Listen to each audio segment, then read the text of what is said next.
இந்த உலகத்துல முரண்பாடே கிடையாது. என்னவே கிடையாது, முரண்பாடே கிடையாது. கடவுள் படைப்புல முரண்பாடுன்னு ஒண்ணு இல்லவே இல்லை. புரிந்து கொள்வதில் தான் முரண்பாடு இருக்குது. முரண்பாடு எங்கதான் புரிய வைக்க பேசுறவங்க எல்லாம் இவனுங்க என்ன பண்ணிடுறானுங்கன்னா, முரண்பாட்டற்ற ஒரு சமூகத்தை உருவாக்கிட்டா நான் தலைவனா இருக்க முடியாது.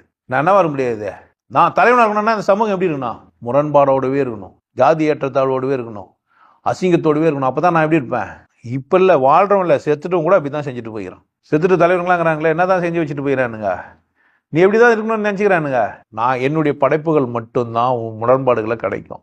நான்லாம் இல்லை, என்னுடைய படைப்புகளே உன் முரண்பாடை கழிச்சிடும். நீ எந்த பாட்டுனா, நான் நிறைய பாட்டு எழுதிறேன் கேளு, புக்கு எழுதிறேன் கேளு, திருக்குறளுக்கு விளக்கரை எழுதிறேன் கேளு, என் யூடியூபே நீ பாரு. முரண்பாடு எங்க வரும்னு கேட்டேன்னா, நீ பிடிச்சி வச்சுக்கிற விஷயத்துல தான் நான் முரண்பட்டு இருப்பேன். நீ ஏதோ கத்து வச்சுருக்கிறல்ல, அதுல தான் நான் முரண்பட்டு இருப்பேன். என் நேச்சர்ல நீ முரண்படவே முடியாது. அந்த மாதிரி முரண்பட்டு போறன்றதுனால தான் உனக்கு சத்சங்கம் வச்சுக்கிறேன் வந்துருன்ட்டு. இந்த